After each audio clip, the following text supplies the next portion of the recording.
नमाज के वक्त में अपने मोबाइल में लगे होते हो, चौराहों पर खड़े होते हो, इधर नमाज हो रही होती है, उधर तुम अपने अपने कामों में होते हो। तो मुझे ये बताओ, ये काम किसका? ये हुसैन का तो नहीं हो सकता, हुसैनियों का तो नहीं हो सकता। करबला के अंदर तो 22,000 लोगों के हाथों में तलवारें थी। कहा था हुसैन खेमे से नहीं निकलने देंगे, खेमे से निकलने पे पाबंदी। हाथों में कमान लेके उनमें तीर चढ़ा करके खड़े थे। हुसैन बच्चों की भी खैर नहीं है, अगर बच्चा भी बाहर आएगा तो तीर से इस्तकबाल किया जाएगा। हुसैनी बच्चों को भी तीर का निशाना बनना पड़ा। लेकिन खुदा की कसम, आपने सुना होगा कि हुसैन खेमे से भी निकले, तीर खाए, तलवारें खाई, मगर करबला के मैदान में हुसैन ने फिर भी सजदा करके दिखाया, ये हुसैन है, ये हुसैन है, ये हुसैन है।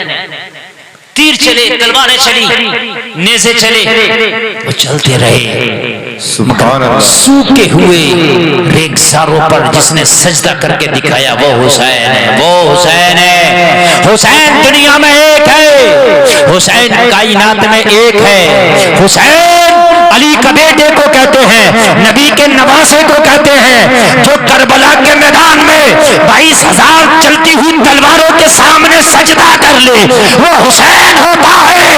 और जो अपने सारे काम छोड़कर मस्जिद में जाके नमाज पढ़ ले, वो हुसैनी होता है। नारे तकबीर, नारे रिसालत, नारे रिसालत, जिक्र हुसैन, जिक्र हुसैन, या हुसैन, या हुसैन, नारे तकबीर, सुभान अल्लाह, सुभान। देखिए हुसैन एक है, दूसरा हुसैन नहीं आ सकता। ऑपरेटर साहब कॉलम की आवाज बढ़ा के और थोड़ा सा बेस बढ़ाएं, कॉलम की आवाज दें, कॉलम जो है इसकी आवाज बढ़ाएं, थोड़ा बेस दें इसमें, बेस। आप समझिए हुसैन एक ही है, दूसरा नहीं हो सकता क़यामत तक। लेकिन हुसैनी लाख भी हो सकते हैं, करोड़ों भी हो सकते हैं। जो हुसैन के रास्ते पे चले वो हुसैनी है, और वो हुसैनी, वो सच्चा हुसैनी है। आप हुसैन नहीं बन सकते। हुसैन एक है, जो फातिमा का दूध पीता है वो हुसैन होता है। जो अली की उंगलियां पकड़ के चल ले वो हुसैन होता है। जो नबी के कांधों पे सवारी खाए वो हुसैन होता है। लेकिन जो दुनिया के कामों को ठुकरा करके नमाज के वक्त में नमाज अदा कर ले वो हुसैनी होता है, वो हुसैनी होता है, वो हुसैनी होता है। आज हमारे मुसलमानों में अजीब मामला है। उनसे पूछो, हुसैनी कहेगा मैं सबसे बड़ा हुसैनी, मैं हुसैनी, मैं हुसैनी। उससे पूछो तू हुसैनी है? हाँ मैं हुसैनी हूँ। उससे पूछो अगर तू वाकई हुसैनी है तो वजू का तरीका याद है? कहेगा नहीं। नमाज 5 टाइम की पढ़ता? कहेगा मौलाना नहीं। एक ने मेरे पास फोन किया, बोला हजरत ये बताइए ताजिया बनाना कैसा है? ये खुराफात बहुत चलती है। 10 दिनों तक तो इतनी चलेगी कि अगर 100 फोन आएंगे तो 90 फोन यही आएंगे, ताजिया बताओ, सिर्फ। अच्छा 10 दिन हुसैनी बनेंगे और 350 दिन, 355 दिन क्या बनोगे? साल में 365 दिन है तो पूरे 365 दिन हुसैनी रहो, खाली 10 दिन के हुसैनी ना बनो। बात समझ में आई कि नहीं आई? बताइए ताजिया बनाना क्या है? मैंने कहा बताएंगे, पहले नमाज सुनाओ हमें। समझ रहे हैं? नमाज सुनी तो खुदा की कसम अगर 90 ताजियादारों ने फोन किया तो मुश्किल से 88 के नमाज याद नहीं निकली, सिर्फ 2 के। और 2 के भी ऐसे निकली कि अगर कवायद की रोशनी में सुनी जाती तो वो भी नहीं। अब मुझे बताइए कहाँ की हुसैनियत है? बताइए आप मुझे, कौन सी हुसैनियत है? मैं नहीं मानता इस हुसैनियत को। नमाज याद नहीं है, ताजिए के लिए मरा फिर रहा, मौलवियों को गालियां दिए फिर रहा, ये कौन सी हुसैनियत है? हाँ तू नमाजी था, 5 वक्त नमाजी, शरीयत पे अमल करता है, अब मौला हुसैन से मोहब्बत करता है, वाकई मोहब्बत करता है। तो अगर अल्लाह ने पैसा दिया तो घर बार में बना, पहले करबला जा। बात है कि नहीं? अल्लाह ने अगर पैसा दिया है तो यहाँ ताजिया बना के ज़ियारत ना करो, ओरिजिनल जाकर करबला की ज़ियारत करो। और पैसा नहीं है तो फिर भी ये है कि चलो नक्शा करबला शरीफ बनाओ, बना के एक जगह रख लो, ज़ियारत कर लो, बात खत्म हो गई। ये ताज़िया है। घुमाना, लड़ाना, जिताना, ये कहां से आया? ये खाली की खुराफात, ये आशिक़ हुसैन का काम नहीं है। पहले नमाज है, नमाज फर्ज है, और हुसैनी जो होगा पहले नमाज पढ़ेगा। नमाज शर्त है। रोज़े महशर के जागुदास बुवत अव्वली पुरशिश नमाज बुवत। लोगों मैदान महशर में सबसे पहला अगर सवाल होगा तो आपसे ये सवाल नहीं होगा कि दुनिया में कितना खेत जोत कर आया है, कौन कौन सा खेत करके आया। सबसे पहला अगर सवाल होगा तो ये होगा इस्लाम नगर के लोगों के नमाज पढ़ के आया है कि नहीं पढ़ के आया है। सबसे पहला सवाल नमाज का होगा। हमारी मस्जिदें खाली हैं, मस्जिदें आज वीरान है, मस्जिदों के मीनारों से अजानों की आवाजें आती है, लेकिन कोई जाने की कोशिश नहीं करता। हम बवेले करते हैं। जो हजारों खुदाओं को मानते थे आज वो एक प्लेटफॉर्म पर खड़े हैं, जो एक खुदा को मानते थे वो हजारों जगह बट गए। हुसैनियत क्या है आज मैं आपको बता करके जाऊंगा। तेरे पड़ोस में अगर कोई भूखा है तो उसको खाना खिलाते, ये हुसैनियत है। अगर कोई गरीब बच्ची है उसके निकाह में उसकी मदद कर दे, ये हुसैनियत है। अगर कोई बीमार है उस बीमार का इलाज करा दे, ये हुसैनियत है। कोई कमजोर है उसे सता रहा है, कोई उसका साथ दे दे, ये हुसैनियत है। अगर तुम्हारे गांव में तुम्हारी बस्ती में कोई हराम काम होता है, गलत काम होता है, उसे रोक दो, ये हुसैनियत है। किसी की शादी में डांस पार्टी हो रही है, कोई रोकने नहीं जाता, देखने के लिए हजारों लोग चले जाएंगे। कुर्सियां डाल के एक से एक आगा बैठा होगा, छतों पे खड़े होंगे, औरतें छतों पे खड़े होंगी। भैया कुर्सी डाल के देख रहे हैं डांस पार्टी, तो बहन छन पे से देख रही है, देख वो भी रही होती है। भैया सोच रहा था मैं देख रहा हूँ, बेटा तू ही नहीं देख रहा, तेरी बहन भी देख रही है। समझ रहे हैं? हम हुसैनी हैं, डांस पार्टी देख रहे हैं, हम हुसैनी हैं। अगर कोई हराम काम होता रोक दो, यही हुसैनियत है। इसलिए कि हुसैन मदीने में रहते थे, यजीद शाम में रहता था। मेरे हुसैन उसके हराम कामों को रोकने के लिए करबला पहुंचे हैं, रोक के दिखाऊंगा। और हुसैन ने यजीद के हराम कामों को रोक दिया। ये हुसैन है, रोक दिया। हम कहते हैं हमें क्या जरूरत पड़ी है? मस्जिद के इमाम साहब आए तो तकरीर करने के लिए मस्जिद के इमाम साहब तकरीर करेंगे कि नाचना गलत है, शराब पीना गलत है। मस्जिद के इमाम साहब की तकरीर से काम नहीं चलेगा। हुसैनी तुम भी हो, हुसैनी मस्जिद के इमाम साहब भी हैं। मस्जिद के इमाम उसके खिलाफ तकरीर करेंगे और तू रद्द अमल करेगा, उसके साथ नहीं रहेगा, मुखालफत करेगा। और अल्लाह ने अगर पावर दी है तो जाकर रोक दो उसको। गलत काम हो रहा है जाकर रोक दो, ये हुसैनियत है। लोग कहते हैं हमें क्या जरूरत पड़ी है?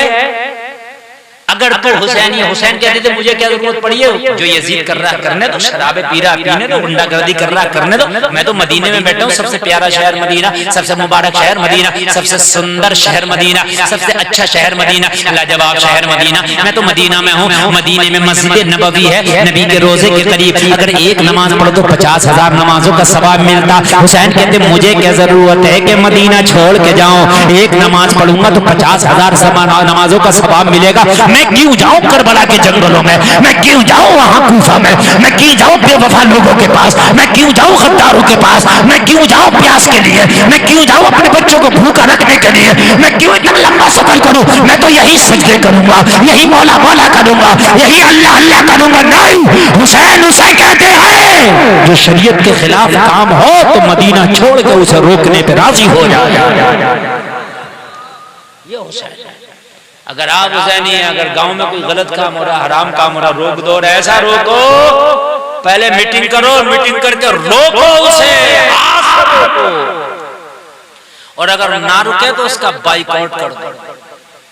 बिल्कुल नहीं हो रहा है। कितने मुसलमानों में बेनिकाह के औरतें रह रही हैं, बेनिकाह के, और खूब उनके घर का पानी पी रहे हैं, खूब अपनी शादियों में खिला रहे हैं, खूब उनके यहाँ जाके खा रहे हैं और कह रहे हैं कि मैं तो हुसैनी हूँ। तो हुसैनी नहीं है, काम यजीदियों के करता। मैदान महशर में ये तेरी हुसैनियत मुंह पे मार दी जाए। बहुत बड़ा अलमिया, बगैर निकाह के आज कितनी रह रही है मैं आपको बता रहा हूँ। आप कहोगे हजरत आपको कैसे पता, तो सुनो। कुछ तो ऐसे हैं कि उन्होंने अपनी बीवी को गुस्से में तलाक दे दिया और ऐसे रखे फिर तलाक के बाद भी जब उसे पता चला, मौलवियों से मसला पूछा कि मामला गड़बड़ हो गया, इसने तलाक दे दिया, मामला इससे नहीं सिमटेगा, मामला गलत हो गया, अब इसकी बीवी इसकी नहीं रही, तो उसने वही खामोशी से उस बात को दबा लिया, इसी तरीके से रह रहा। और कहीं कहीं पता चला कि 10 साल के बाद में अब बात उखड़ी है, कहीं 5 साल के बाद बात उखड़ी है।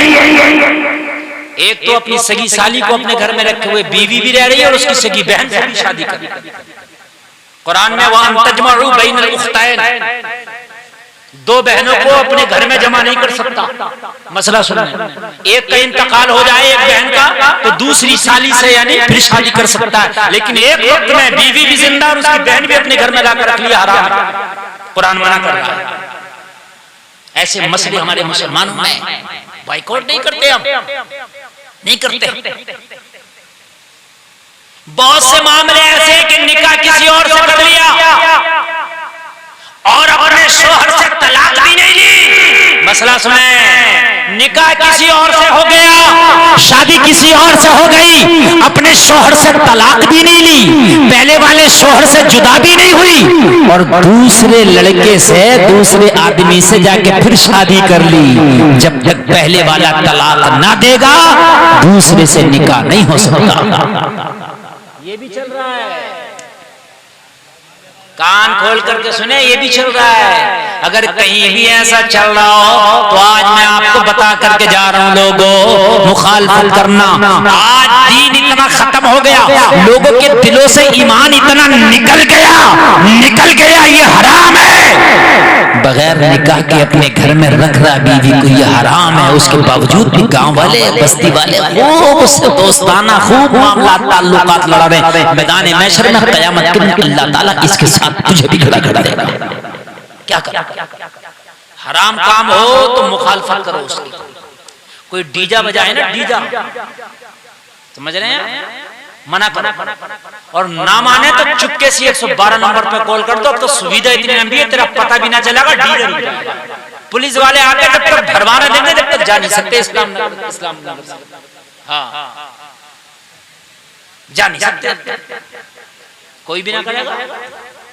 समझ रहे हैं आप, कोई नहीं करेगा। करो इस काम को। अगर कोई डीजा बजाए, अगर कोई डांस पार्टी करे, कर दो 112 पर फोन, चुपके से कहना भाई मेरा नाम नहीं आना चाहिए, इसे बंद करा के जाओ। नाम का भी पता नहीं चलेगा, खुद बंद करा के जाएंगे। समझ रहे हैं, ये हुसैनियत है, सवाब मिलेगा इसमें, सवाब मिलेगा। किसी की लड़की का रिश्ता छुड़वाने में बहुत आ गए हो, लड़कों के रिश्ते मरवाने में बहुत आ गए हो, रिश्ते मरवा लो, लड़कियों के रिश्ते छुड़वा लो, इसमें बहुत आ गए हो। अरे कान खोल करके सुन, अगर किसी का रिश्ता हो रहा, अगर करवाने में मदद नहीं कर सकता तो तू छुड़वाने वाला कोई नहीं होता। रिश्ता तोड़वाने वाला, रिश्ता छुड़वाने वाला, कान खोल करके सुन ले, अल्लाह की लानत। रिश्ते बनवाओ, तोड़वाओ मत, बनवाने की कोशिश करो। अब मेरी तकरीर शुरू है, आप सुने जरा। लोगों, सबसे पहली हुसैनियत मैं आपको बता रहा हूं, अगर कोई शरीयत के खिलाफ काम हो रहा तो उस काम को रोको। ये है हुसैनियत, रोको उसको, ये हुसैनियत। एक अल्लाह वाला, एक हुसैनी, अल्लाह का वली, नाम है बायजीद बुस्तामी। कह दो सुभान अल्लाह, सुभान अल्लाह। मजा आएगा, जरा सुने, आप मैं बताता हूँ हुसैनियत किसे कहते हैं। बायजीद बुस्तामी बहुत बड़े वली का नाम है, अल्लाह वाले का नाम है। इनकी बारगाह में इनका एक मुरीद आया, आकर अर्ज करने लगा, हुजूर आपकी बस्ती में एक फाहिशा औरत ने डेरा डाल लिया है। हुजूर शाम को उसके जिस्म का बाजार गर्म होता है, नौजवान लड़के उसके घर पे जाते हैं, उसके दर पे जाते हैं और जाने के बाद में अपना माल खर्च करते हैं। ओ गुनाहों के दलदल में डूब जाते हैं, वो जिस्म का धंधा करती है, वो जिस्म फरोशी का काम करती है। यजीद बुस्तामी ने इतना सुना तो चीखे मार मार कर रोने लगे। मुरीद ना इसकी सरकार, इसमें आपकी क्या खता है कि आप चीखे मार मार कर रो रहे हैं? यजीद बुस्तामी ने फरमाया, साहब मैदान महशर में मेरे रब ने पूछ लिया, तेरी बस्ती में एक औरत नौजवानों के ईमान पर डाका डाल रही थी, और यजीद बुस्तामी तू क्या कर रहा था? तो मैं क्या जवाब दूंगा? बस्ती तो मेरी है, मेरी भी तो जिम्मेदारी बनती है। मुरीद कहने लगा, हुजूर फिर क्या करेंगे? कहने लगे, कल हम जाएंगे उसके कोठे पर, उसके चौखट पर, उसके घर पर, और जाने के बाद हमने फैसला कर लिया है इस बस्ती में या तो वही रहेगी या फिर हम ही रहेंगे।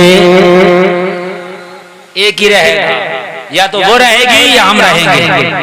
वो रहे, वो हराम काम करती रहे, और हम भी इस बस्ती में नहीं रहेंगे। अल्लाह ने फरिश्ते को कहा, फला बस्ती का तख्ता उलट दे। मौला क्या करूं? कहा उस बस्ती का तख्ता उलट दे।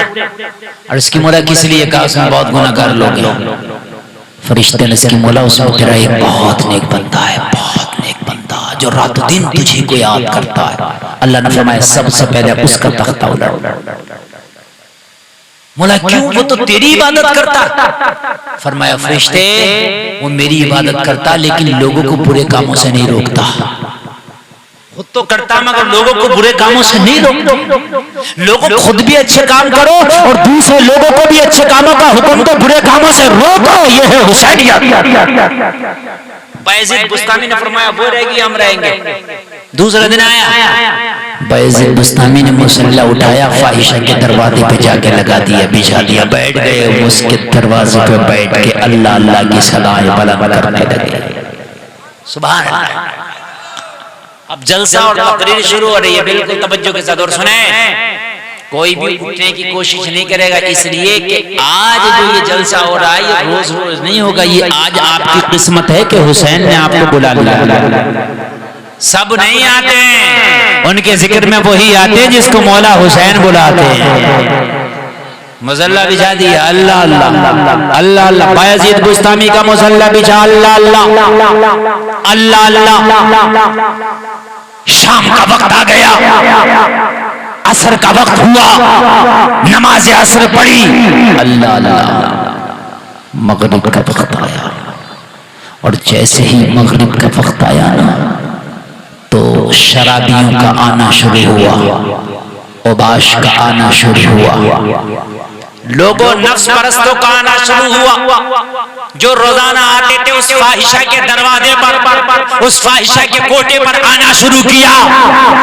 जैसे ही आना शुरू किया, यजीद बुस्तामी को जब बैठा पाया तो किसी की इतनी हिम्मत नहीं थी कि यजीद बुस्तामी के सामने भी उसकी चौखट पर खड़ा रहे। हजरत को बैठा देखता, मुंह छिपाता चला जाता। हजरत बैठे हैं, आज नहीं आऊंगा यहाँ, मैं तो कल भी आ जाऊंगा, पता नहीं आज हजरत आके बैठ गए। हजरत की वजह से रुकता ही नहीं। शाम हो गई, कोई नहीं रुका, इसलिए कि पहले लोग गुनाह करते थे, बुरा काम करते थे, लेकिन इतना ख्याल जरूर रखते थे, शर्म थी उन्हें, हया थी। पहले अगर बुरा काम भी करते थे तो डरते थे, हया थी।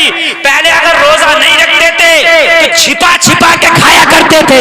आज रोजा भी नहीं रखता और दिखा दिखा खाता। ये बात सही बता रहा हूँ। पहले हया थी लोगों में, शर्म थी। एक बात बताऊं लोगों, सुनो, पहले की बात सुने आप। पहले अगर शादी के बाद अपनी बीवी को अपने उसके मैके से अपने घर बुला के लेके जाता था, दूल्हा जब अपनी दुल्हन को लेके जाता था ना, तो इतनी शर्म थी कि पहले गाड़ी में, बैलगाड़ी में वो मालूम है क्या करता था, डंडियां बांध के उसके ऊपर तिरपाल डालता था। तिरपाल डालने के बाद में दुल्हन को उस तिरपाल के अंदर बिठाता था, खुद तिरपाल के बाहर बैठ के अपनी बीवी को बुला के लाता था। आपको यकीन ना आए तो जो 50 साल और 60 साल के लोग हैं उनसे पूछो कि आज से 30-40 साल पहले ऐसा होता था कि नहीं। ये थी शर्म। और ऐसे नहीं कि पहली बार में ऐसा करता था, अगर 20 बार भी बच्चे उसके हो गए उसके बावजूद भी इतने पर्दे में लेके आता था। आज तो इधर शादी हुई है, अजी मियां शादी तो होना दूर की बात है, खाली मंगनी अगर हो गई तो इतना लंबा मोबाइल लड़के वालों की तरफ से लड़की पे चला जाता। रातों दिन बातें चल रही हैं, रातों दिन, अभी तो निकाह भी नहीं हुआ है, अभी से तेरी बात चल रही है। मुझे बताइए जायज कहां से है? ये तो हराम है। जब तक निकाह नहीं हुआ, जब तक ये तेरी बीवी नहीं है, जब तक लड़की से कोई रिश्ता नहीं है। हमने तो देखा मंगनियां भी टूट जाती हैं, बारातें भी वापस चली जाती हैं, फिर बात जो कर रहा है ये जायज कैसे हो? बात है कि नहीं मेरे भाई? कैसे जायज? बात चल रही है, मंगनी हो गई, बात चल रही है। भाई कमेटी वालों चाय के ज्यादा चक्कर न पिलाओ, बिल्कुल डिस्टर्ब न करो। अब मेरी तकरीर शुरू हो गई है ना, आप लोग बहुत मोहब्बत से सुनते रहे। मंगनी हो जब तक निकाह ना हो जाए, जब तक कह देना लड़के वालों से हमारी बच्ची बात नहीं करेगी, इसलिए कि दुआ खैरियत की बात है ना, तो आप मेरे पास करो। लड़की का बाप हूँ मैं लड़की का भाई हूँ, मेरे पास करो, 100 बार करो, खैर खैरियत होगी, सब कुछ होगी। लेकिन हमारे घर की बच्चियां जब तक निकाह नहीं हो जाता, जब तक बातें नहीं करती हैं, इसलिए कि जब तक निकाह नहीं होता इन बच्चियों की जिम्मेदारी हमारी है, इनके पर्दे का ख्याल रखना ये मेरी जिम्मेदारी है। लेकिन जब निकाह हो जाए तो वो तेरी बीवी हो जाएगी और जिम्मेदारी तेरी है। अब तू जिस तरह से चाहे इसे रख, इसलिए कि अब सवाल तुझसे होगा। निकाह से पहले जिम्मेदारी उसके बाप भाई की है, निकाह के बाद जिम्मेदारी उसके शौहर। समझ रहे मेरे भाई के लिए? समझ रहे? अब तो निकाह के बाद में भी जब बुला के लाता तो अपाचे मोटरसाइकिल पर बिठाल के ला रहा होता है, छिपकिया बना के, बिल्कुल जैसे छिपकली को चिपका के ला रहा होता है।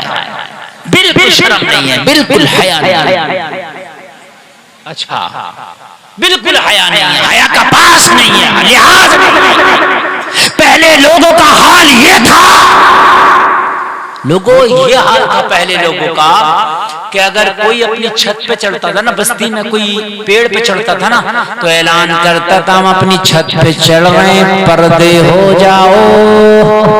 ये ऐलान आज होता, आज 5 मंजिल पे भी चढ़ता तो कोई ऐलान नहीं करता। क्यों नहीं करता? इसलिए कि पहला पर्दा करती थी, इसलिए पर्दे का ऐलान होता था।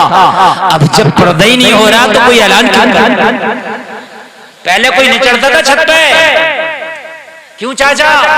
ऐलान होता था पर्दे हो जाओ, हम छत पे चढ़ रहे हैं। अब नहीं, अब नहीं है। अब किसको कहें पर्दे हो जाओ? तो मर्द को खुद पर्दे होना पड़ रहा है। समझ रहे हैं आप? अब तो मर्द को खुद पर्दे होना पड़ रहा है। हाल ये है, निजाम में कदा कुछ इस तरह बिगड़ा है साकी, उन्हीं को जाम मिलता है जिन्हें पीना नहीं आता। हालात बहुत खराब है मेरे भाई, कयामत करीब है। हालात अपने सुधार लो, इसलिए कि अब कयामत ज्यादा वक्त नहीं है, बहुत करीब है। कयामत की निशानियां जो बताई थी अल्लाह के रसूल ने, तकरीबन कुछ अगर छोड़ दें तो सारी निशानियां पूरी होती नजर आ रही हैं। लोगों, कयामत की एक निशानी ये थी कि लोगों के दरमियान से हया निकल जाएगी, निकल गई।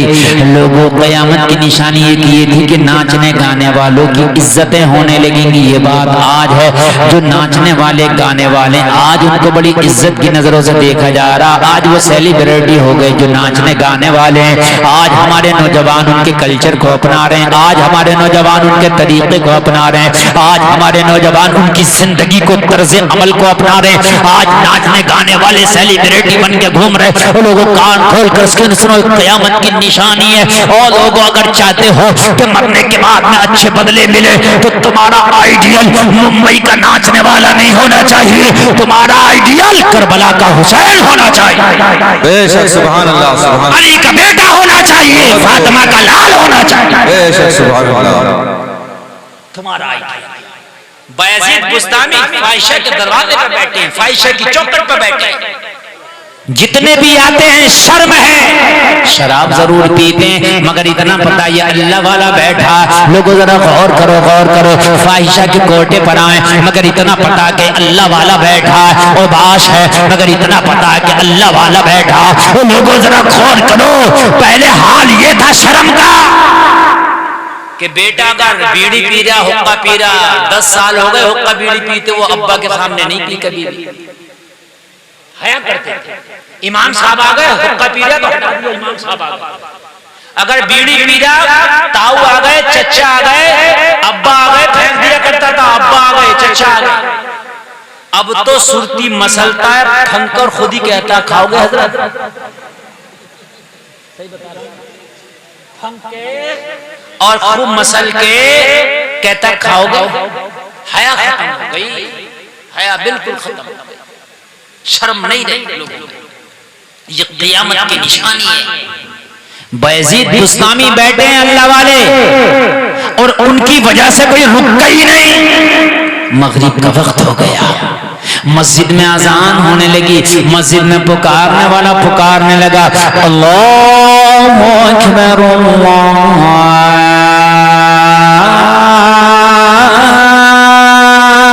अल्लाहु अकबर। मगरिब की अजान, अल्लाह वाला बैठा है, बयजीद बुस्तामी बैठे हैं। अल्लाह वालों की शान ये है कि वो दुनिया में कहीं पर भी चले जाएं, दुनिया का कैसा भी इलाका, कैसा भी खित्ता हो, वो दुनिया की परवाह नहीं करते, माहौल की परवाह नहीं करते। वो परवाह करते हैं तो अल्लाह की इबादत की परवाह करते हैं। फाहिशा का दर है, फाहिशा का घर है, उसकी चौखट है, अजान हो रही है। बयजीद बुस्तामी ने मगरिब की नमाज की तैयारी कर ली। सुभान अल्लाह, यार जरा जोर से बोल दो सुभान अल्लाह। मगरिब की नमाज की तैयारी कर ली। अल्लाह अल्लाह। इधर अजान हुई, इधर मुसल्ले पे बयजीद बुस्तामी खड़े हो गए, नमाज मगरिब अदा कर ली। नमाज मगरिब अदा करने के बाद जैसे ही मुसल्ले पे बैठे, फाहिशा की खादमा आ गई। फाहिशा ने भेजा, जाओ आज देखो दरवाजे पे कितने लोग आए, सबकी लिस्ट बना के लेके आओ, सबकी लिस्ट बना के लेके आओ। जब खादमा आई तो क्या देखा कि दरवाजे पे आज कोई है ही नहीं, ना कोई शराबी है, ना जुआरी है, ना सट्टेबाज है, ना उबाश है, ना नफ्स परस्त है, ना हबश का पुजारी है, कोई नहीं। एक बैठा है दाढ़ी वाला, टोपी वाला, तस्बीह वाला, मुसल्ले वाला, एक बैठा है बस। कहने लगी, बाबा यहाँ कैसे आना हुआ, क्या रास्ता भूल गए?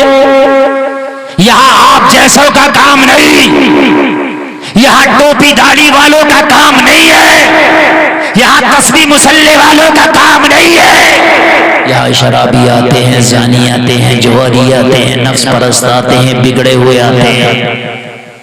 आपने फरमाया रास्ता हम नहीं भटके हैं, रास्ता तेरी मालिकिन भटक गई है। हम इसलिए आए हैं कि अब या तो वो रहेगी या हम रहेंगे, फैसला करना है। तो कहा आप क्या चाहते हो, आप क्या चाहते हो? कहा इस वक्त हम उससे मुलाकात करना चाहते हैं। कहा आपका काम उससे मिलना नहीं है। कहने लगे तेरा ये काम नहीं है कि मेरा काम मिलना है कि नहीं है, ये बता कि उससे मिलने के लिए फीस कितनी लगती है, हम मिलना चाहते हैं। गई भागी भागी, दौड़ी दौड़ी गई, और जाने के बाद उस फाहिशा से बोली, आज तेरी चौखट पर कोई नहीं है, जो रोजाना आते थे वो नहीं है, शराबी नहीं है, उबाश नहीं है, नफ्स परस्त नहीं है, हबश के पुजारी नहीं है। कहने लगी फिर कौन है? कहने लगी बस एक बैठा है, टोपी वाला, दाढ़ी वाला, तस्बीह वाला, मुसल्ले वाला, अल्लाह अल्लाह वाला। हाँ एक। कहने लगी उसका दिमाग खराब हुआ है, नमाजी लोग कब से आने लगे यहाँ, अल्लाह अल्लाह वाले कब से आने लगे, उसका दिमाग खराब हुआ है। उससे जाके कहो बाबा हम नहीं मिलते, हमारे मिलने वाले लोग और हैं, हम उनसे मिलते हैं जो नफ्स के गुलाम होते हैं, हम उनसे मिलते हैं जो गुनाहों के दलदल में गोता लगाते हैं, हम उनसे मिलते हैं जो हमारे इनकम कराते हैं, हम उनसे मिलते हैं जो पैसा दे करके हमारा जिस्म खरीदते हैं। अरे हम जिस्म के सौदागर हैं, हमारा तुमसे बिजनेस नहीं चलेगा। आई कहने लगी बाबा वो तुमसे मिलना नहीं चाहता, वो जिस्म की सौदागर है, वो उन्हीं से मिलना चाहती है जो जिस्म की तिजारत करते हैं, वो आपसे नहीं मिलेगी। बायजीद बुस्तामी ने मुस्कुरा के फरमाया, वो बेटी उससे ये पूछ गया कि तुझे टोपी दाढ़ी तस्बीह मुसल्ले से कोई मतलब नहीं, उससे ये पूछ के मिलने की कीमत क्या लगेगी। जमाना देखो, अल्लाह वाला काम करता है, कभी कभी अल्लाह वाले के काम उल्टे होते हैं, जमाने को उल्टे नजर आते हैं, मगर हकीकत में वो काम सीधे होते हैं। उल्टी ही चाल चलते हैं दीवान गाने इश्क, आंखों को बंद करते हैं दीदार के लिए। अल्लाह वालों की शान निराली होती है, दुनिया वालों की नजर में काम उल्टे नजर आते मगर वो सीधे होते। कहने लगे हम मिलना चाहते हैं उससे, ये पूछ मिलने की कीमत क्या लगेगी। अरे वो जिस्म की सौदागर है ना, उसे तो कीमत चाहिए ना, कीमत देने हम तैयार हैं। फिर गई, कहने लगी वो मिलना चाहता है, वो जिद कर रहा है, वो चाहता मिलेगा और वो कीमत पर मिलना चाहता, कीमत देना चाहता है। फाइशा ने इतनी कीमत बताई, इतनी कीमत बताई, इतनी ज्यादा कीमत बताई ताकि कीमत सुन के वो मुझसे मुलाकात का मुश्ताक था। और एक बात बताऊं मैं आपको, बड़ी प्यारी बात बता रहा हूं, बड़ी अच्छी बात बता रहा हूं, सुनिए जरा इस बात को गौर से। अगर आप अच्छे हो जाओ तो अल्लाह का करम आपके ऊपर ऐसा होता है कि बुराई आप तक नहीं आती है, अल्लाह ताला बुराई को आपसे पहले ही बचा देता है। आप जब बुरा काम करते हो तो बुराई चल चल के आपके पास आती है, बुराई ढूंढती फिरती है आपको। कहाँ मिलोगे? गलियों में मिलोगे वही पकड़ लेगी, घरों में मिलोगे वही आ जाएगी। और आप नेकियां करो, अच्छाई करो तो नेकियां आपको ढूंढती फिरेंगी। आप नमाजी बन जाओ तो हज की दरख्वास्त भी आपके लिए अल्लाह मंजूरी कर देगा। सुभान अल्लाह। यूट्यूब एक ऐसी चीज है, उस पर जो तलाश करो वही आता है, फिर खुद ब खुद आता है। आप देख लियो तजर्बा करके। आप यूट्यूब पे गाने सुनो, गाने आएंगे पुरानी के, नई फिल्मों के, बीट की फिल्मों के गाने आएंगे। आप तकरीरें सुनो, यूट्यूब जब खोलोगे जब तकरीर आएगी, जो सर्च करोगे वो आएगा। ये बात हकीकत है कि नहीं है? अगर आपको यकीन ना आए तो एक लड़का यहाँ बैठा होगा नवाब नाम का, बड़ी मोहब्बत करता है हमसे। वो कह रहा था हजरत 7 साल हो गया मैं आपकी तकरीरें सुनता हूँ। उसने यूट्यूब खोल के दिखाया तो मेरी तकरीर के अलावा उसके यूट्यूब में कुछ आ ही नहीं आया। जिधर से भी खोल लो मेरी तकरीर, क्योंकि जो सर्च करोगे वही आता है। ऐसे ही इंसान का है, जो तुम ढूंढते हो वो तुम तक पहुंचता। अगर तुम बुराइयां करोगे, गुनाह ढूंढोगे तो गुनाह चल चल कर तुम्हारे पास आएंगे, और अगर नेकियां करोगे, अच्छाइयां करोगे तो नेकियां चल चल के तुम्हारे पास आएंगी। चल चल बुराइयां तुमसे बच जाएंगी, बचेंगी बुराइयां तुमसे। एक बात बताऊं मैं आपको, कहीं नाच हो रहा हो, कहीं पर खूब मजाक हंसी और खूब वो चल रही हो बेहयाइयां, हमने तजर्बा किया है। हम निकल जाएं या मौलाना लोग ये कोई भी निकल जाए, मैंने ये देखा औरतें कुछ शर्म करें मगर फिर भी कहती हैं हजरत आ रहे हैं, थोड़ी सी शर्म करके थोड़ा सा मामला उस वक्त ठंडा हो जाता है। इसलिए कुछ ना कुछ अल्लाह ने इन लोगों की शर्म और हया रखी है कि इनकी वजह से बुराई थोड़ी सी हट बच जाती है। सही बता, आपको यकीन ना है, मैं आपको सबसे बड़ी बात बता रहा हूँ आज, गौर से सुनो। सबसे बड़ी बात आप लोग भी सुनो, आप तजर्बा करना। आपने कभी सफर किया होगा ट्रेन में, बस में, अगर नहीं किया होगा तो आप करेंगे देखना। ट्रेन और बस में जमात आती है, जो बीच की जमात होती है, न मर्द ना औरत, 6 नंबर वाली जो, ये 6 नंबर वाली जो जमात होती है बड़ी खतरनाक होती है। ये जब मांगती है तो जो देने वाला वो तो देते ही है, जो देने वाला नहीं है उससे भी ले लेती है। सही बता, बड़ी खतरनाक जमात है। दे देगा क्यों नहीं, बड़े बड़े कंजूस से निकलवा लेती है जमात, बड़े बड़े कंजूस से। मगर अल्लाह का शुक्र है, मुझे आज 14 साल हो गए सफर करते हुए, पूरे हिंदुस्तान का सफर करता हूँ। खुदा की कसम मिंबर रसूल पे बैठा हूँ, आज तक ट्रेन में मेरे साथ इस जमात ने न मुझसे मांगने की कोशिश की है, न मेरे साथ कोई बदतमीजी करने की कोशिश की है। खाली ये देखते ये टोपी दाढ़ी वाले छोड़ दो। आज भी कदर है इस चीज की, आप देख लेना, आप देख लेना, ये कदर है। आपके दो डाली ना हो, टोपी ना हो, दोगे तुम तो तुम्हारे दादा देंगे वहां, वो निकलवाना जानते हैं, समझ रहे हैं?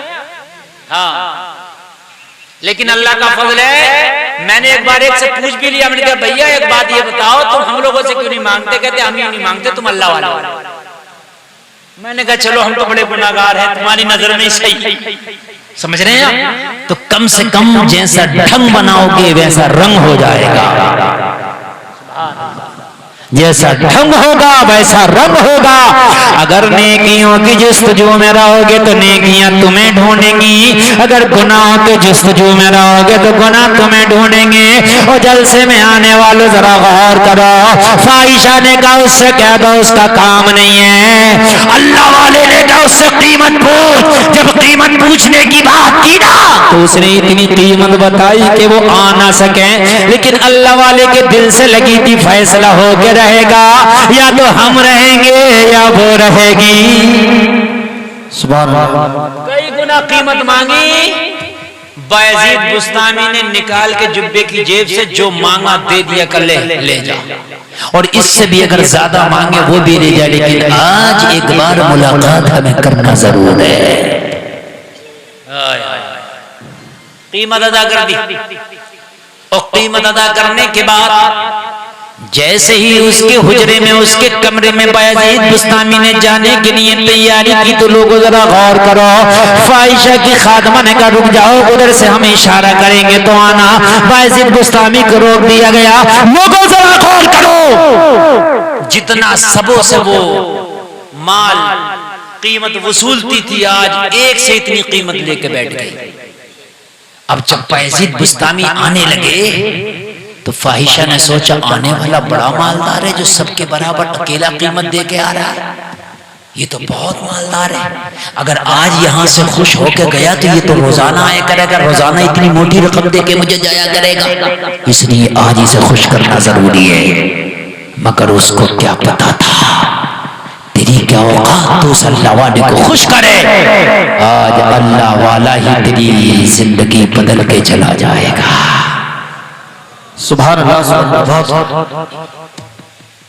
बहुत प्यारी बात कर रहा हूँ, अभी जिक्र हुसैन भी करूंगा, करबला पे भी आऊंगा, मगर मैं हुसैनियत बता रहा हूँ बस, उसके बाद हुसैन का जिक्र।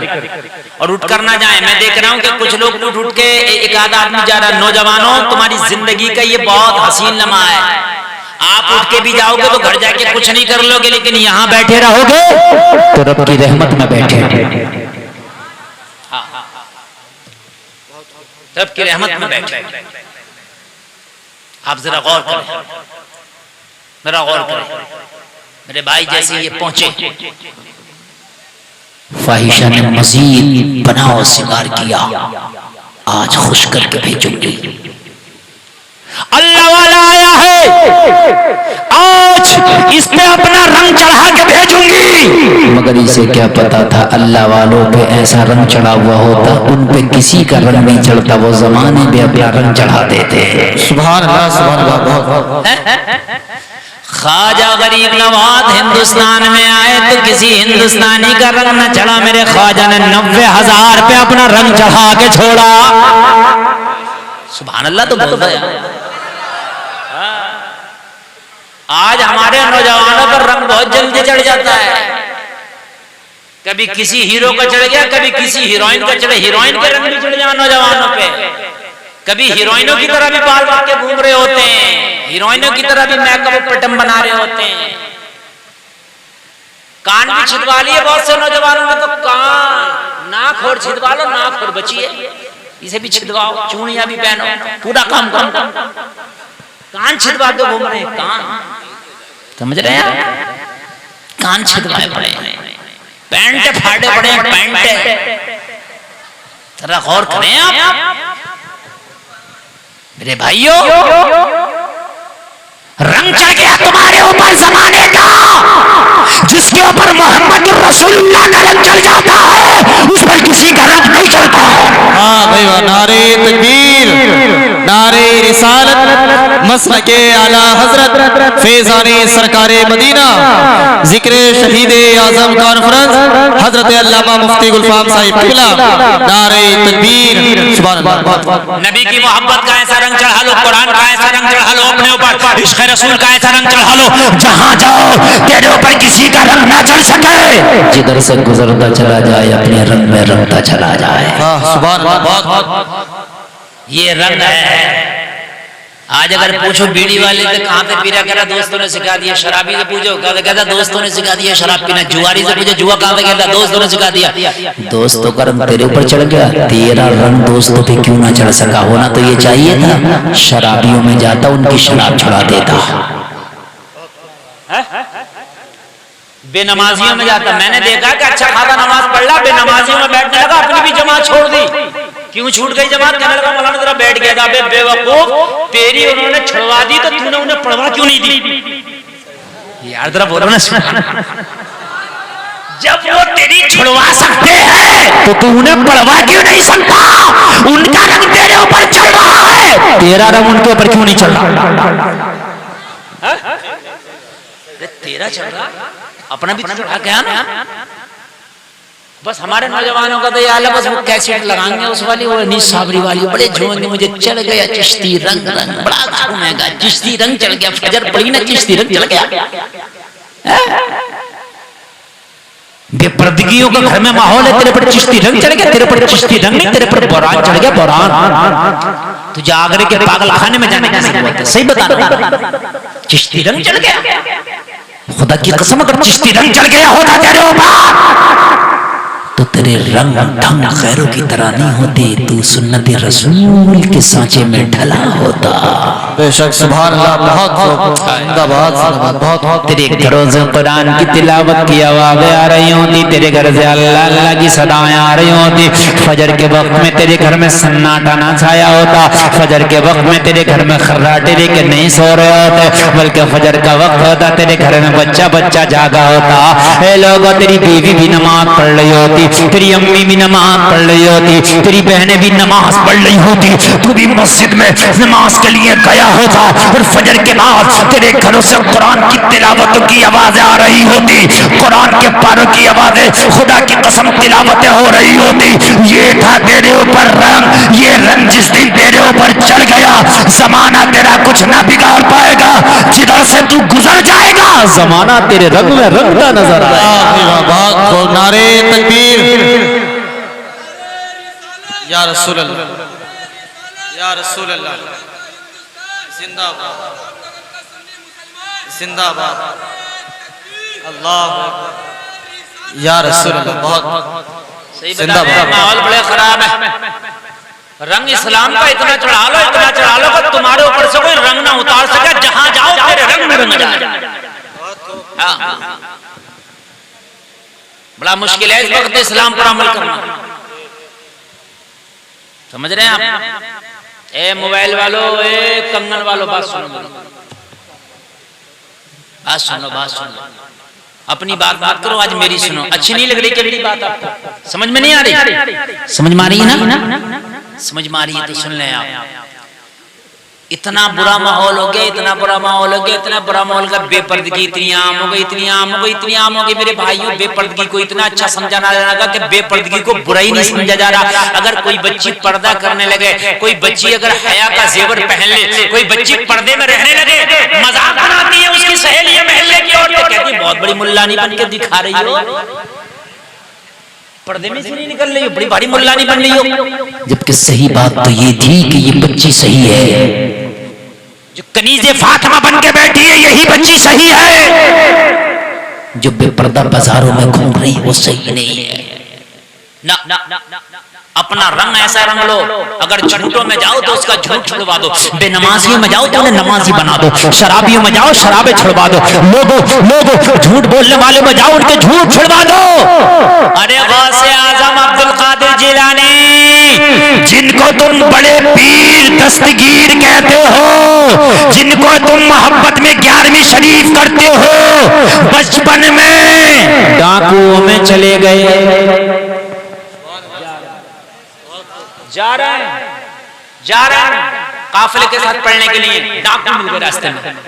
डाकुओं ने घेर लिया गौसे आजम का काफिला। मोहब्बत से सुनना, डाकुओं के सामने बड़े बड़े अच्छों की बोलती बंद हो जाती है, लेकिन मेरा गौस डाकुओं में भी आ गया, डाकुओं में फंस गया। चारों तरफ से डाकुओं ने घेर लिया, लूटना शुरू कर दिया। काफिले वालों को लूटा, उनका माल लूटा। जब सबको लूट लिया, गौसे आजम का बचपना है, इन पर किसी की नजर नहीं पड़ती, इनको तो ये देखकर छोड़ दिया करते, ये बच्चा इस पे क्या होगा। लेकिन एक डाकू ने सोचा, लाओ मालूम करने में क्या जा रहा है, इस बच्चे से भी मालूम करके देखूं, हो सकता है इसके पास कुछ हो। गौसे आजम के पास आया, आके कहने लगा, बच्चा क्या तुम्हारे पास भी कुछ है। गौसे आजम ने फरमाया, हाँ है ना, हमसे तो किसी ने पूछा ही नहीं, 40 अशरफियां हमारे पास पड़ गया। कहने लगा, बच्चा तुम तो बता ही नहीं रहे, 40 अशरफियां। तो कहने लगे, तुमने क्यों नहीं बताई, काम से किसी ने पूछा ही नहीं। हमने बताया, तुमने पूछा बताया। तो कहा, सब लोगों से तो माल पूछा जाता, तो डाकुओं से माल छिपाते, मना करते हैं, नहीं ये होता जब भी मना करते हैं, तुमने कैसे बता दिया। कहने लगे, हमने इसलिए बता दिया, हमारी अम्मा जान ने कहा था, बेटा कभी झूठ ना बोलना। हम तो रंग में रंगे हुए हैं, झूठ बोलने के लिए मना कर दिया, तो इसलिए हमने बतला दिया। कहा ये हमारी सदरी की जेब में सिली हुई है, निकालो, निकाल के दे दिया। जरा गौर करें बेटा, बता दो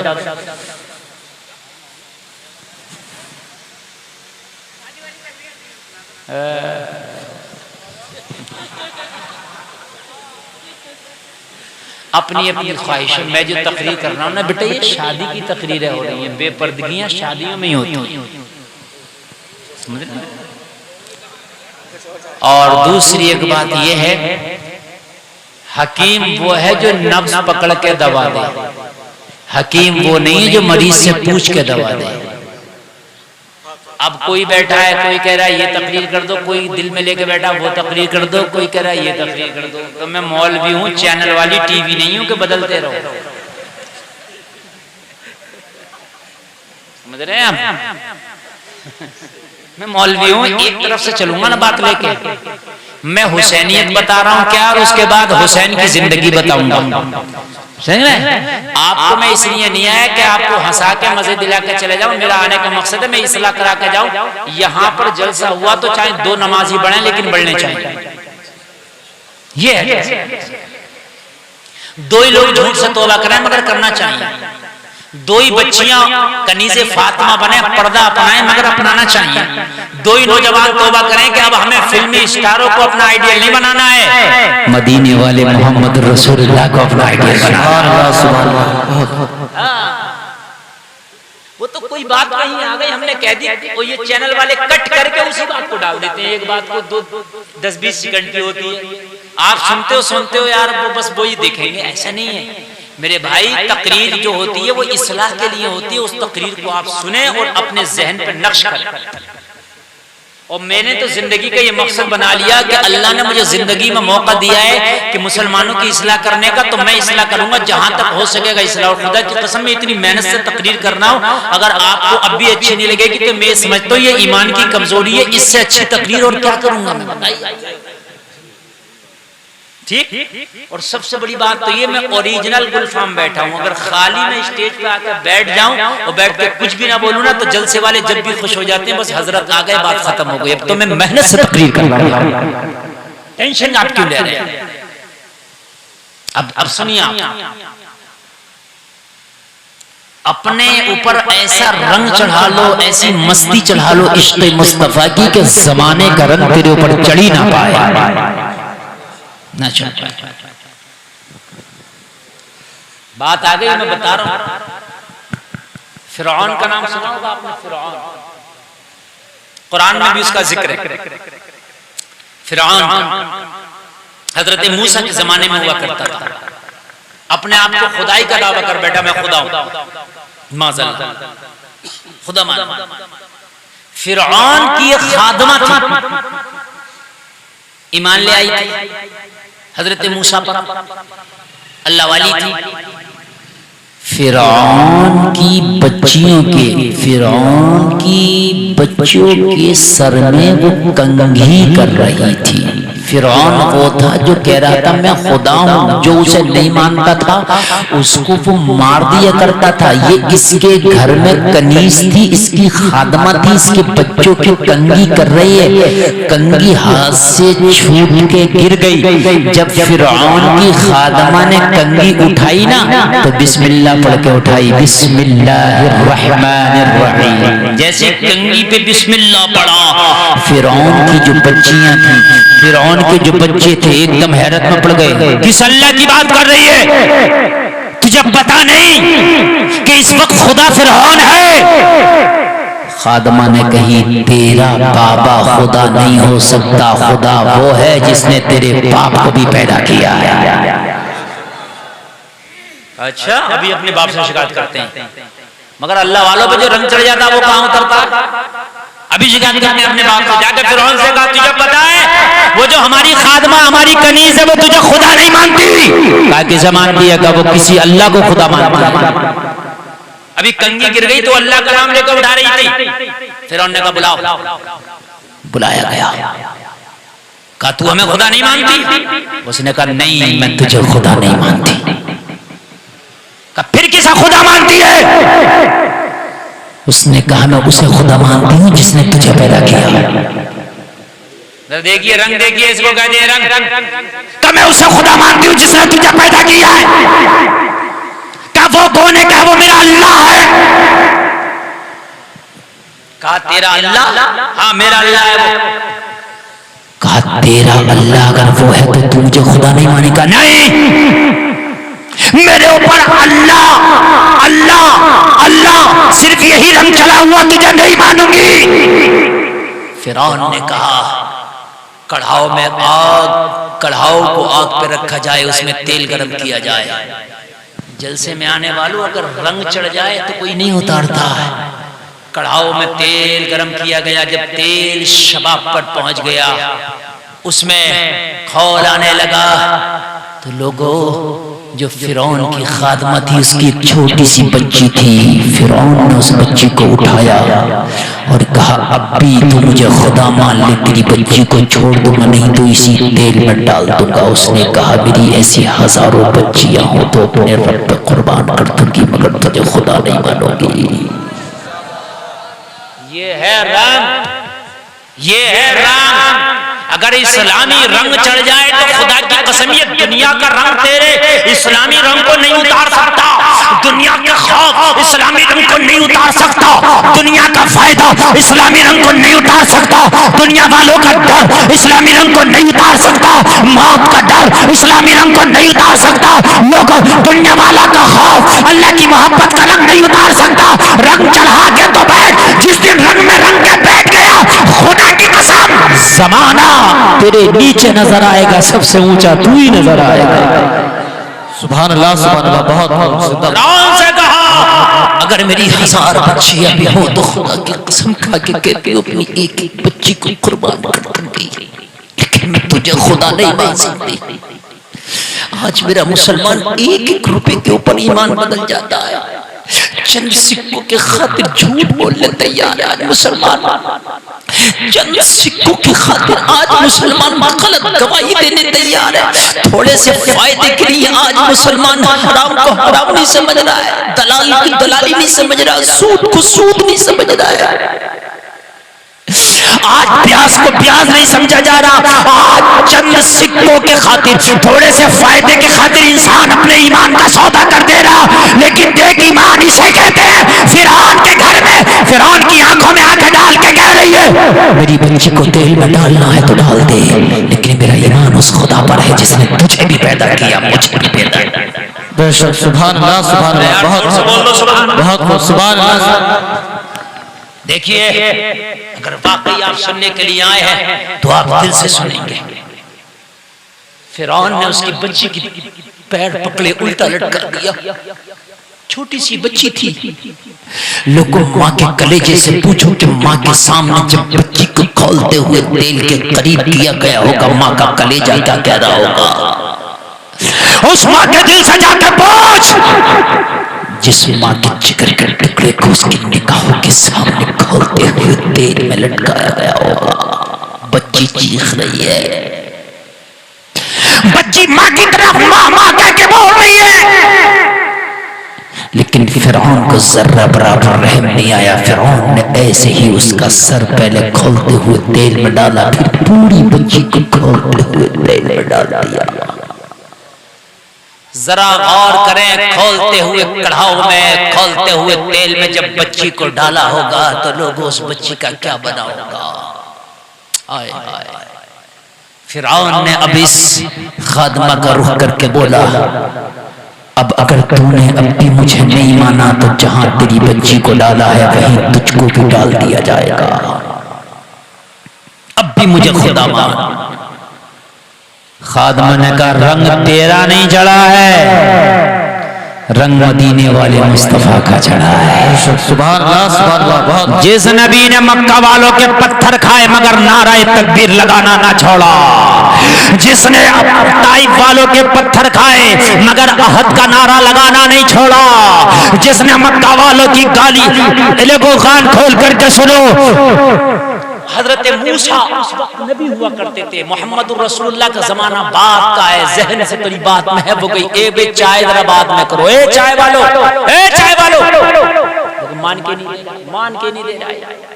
बेटे चाय बाद में कर ले, बाद में चाय कर लेना, मुझे तकरीर करने दो, इस वक्त सिर्फ मैं तकरीर कर रहा हूँ, जहन को डिस्टर्ब ना करें। कहने लगी, मैंने उस मूसा पर ईमान लाई हूँ कि जिसने तेरा मुकाबला किया मगर अहद का नारा लगाना नहीं छोड़ा है। मैं उस मूसा पर ईमान लाई हूँ कि जिसने तेरे जादूगरों का मुकाबला किया है मगर अगर अपने रब पर अल्लाह अल्लाह करना नहीं छोड़ा है। मैं नहीं तुझको खुदा मानूंगी, मेरा खुदा वो ये जो मूसा का खुदा है, तेरा खुदा तू अपना खुदा, तेरी खुदाई तुझे मुबारक हो। अपने सिपाहियों से पकड़ो, इसे भी कढ़ाऊ में डालो। कहने लगी, तुझे तेरे सिपाहियों को पकड़वाने की जरूरत नहीं है, मेरा ईमान इतना मजबूत है कि तू देखता रहे आंखें खोल कर मैं खुद तेरे कढ़ाऊ में चली जाती। ईमान देखिए, तू अपने सिपाहियों से कह के मुझे हाथ ना लगाए, मेरी पवित्रता को दागदार ना करे। मैं नहीं चाहती कि कोई गैर मुझे हाथ लगाए, मैं नहीं चाहती कि कोई गैर मेरा हाथ पकड़े, मैं नहीं चाहती कि कोई गैर मेरा बाजू पकड़े, मैं खुद तेरे खोलते हुए तेल पे चली जाऊंगी। फिरौन ने कहा, फिर तेल क्यों लगाती है, चल। लोग अगर आप गौर करो, जैसे ही तेल में जाने लगी, दिल ही दिल में अल्लाह की बारगाह में दुआ की, या अल्लाह मैं तो तेरे नाम पर कुर्बान हो रही हूँ, या अल्लाह मैं जा रही हूँ, लेकिन मेरे जाते जाते मेरी कुर्बानी रायगा ना जाए। मेरे मौला, मेरी कुर्बानी को रायगा ना जाने देना, मेरी कुर्बानी का करिश्मा इसके महल में जरा तो दिखा दे। दुआ करना थी। लोगों, आपको पता है कुरान कहता है शहीद मरते नहीं, वो जिंदा है। ये अल्लाह के नाम पे शहीद हो रही है। जैसे ही ये फिरौन के उस खोलते हुए तेल में गई, लोगों जाहिरी तौर पे तो सब देख रहे थे, तो ये तेल में जाके जल गई, तेल में जाकर के ये फना हो गई। लेकिन खुदा की कसम, हकीकत में अल्लाह ने उस तेल को उसके लिए गुले गुलजार कर दिया था। जैसे हजरत इब्राहिम पर नमरूद की आग को अल्लाह ने ठंडा और सलामती वाली कर दिया था, ऐसे ही फिरौन के तेल को इसके ऊपर अल्लाह ने ऐसा सलामती वाला किया। सबको तो लग रहा था तेल में जल गई, मगर फिरौन की जो बीवी आसिया थी वो देख रही थी, वो तेल में जली नहीं है बल्कि तेल गुले गुलजार हो गया। नारे तकबीर, नारे रिसालत, मसलके आला हजरत, मसलके आला हजरत, नारे तकबीर, नारे रिसालत। तेल में जली नहीं बल्कि तेल गुले गुलजार हो गया। आसिया ने जब देखा फिरौन की बीवी है, फिरौन की बीवी, फिरौन की वाइफ है, लोगों जैसे ही देखा तो समझ गई खुदा ये नहीं, खुदा वो है कि जिसके नाम पे ये कुर्बान हुई है। खुदा फिरौन नहीं है, खुदा वो है कि जिसका ये नाम लेती थी। खुदा ये नहीं, खुदा वो है कि जिस पर ये आज कुर्बान हो चली है।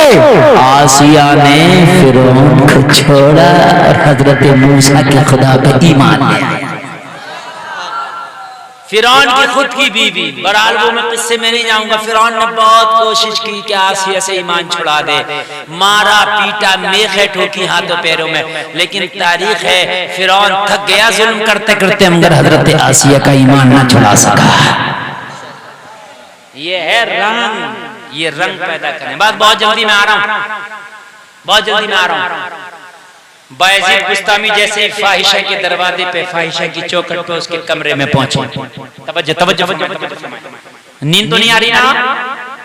हाँ, अब जितने लोग बचे ये सब मजबूत बचे, जो कमजोर थे ना, कमजोर वो निकल लिए। बाग में जितने फूल आता उतनी आम नहीं बनते हैं। शुरू शुरू में बहुत आती हैं, छोटी छोटी क्या होती हैं वो, अमियां होती हैं, बहुत होती हैं, पहली आंधी में निकल लेती हैं। सही बता रहा हूं मैं, पहली में निकल लेती हैं, उनकी कोई औकात होती है कुछ भी नहीं, ऐसी पड़ी पड़ी गल जाती हैं उसमें। लेकिन जो मजबूती से दरख्त के दामन को पकड़े रहती हैं, उन्हीं का आखिर में जाके आम बनता है, बाजार में जाके दाम बनता है। बहुत से लोग आते हैं जलसा देखने, भाई आगे मौलाना गुलफाम आए, बस आगे देख लिया, हो गया, चलो बस। दिल की जो लगी होती है ना, खुदा की कसम, अगर कई रातों तक भी मैं सुनाता रहूं तो आप ऐसे ही सुनते रहेंगे। हाँ, जैसे ही उसकी चौखट में कदम रखा,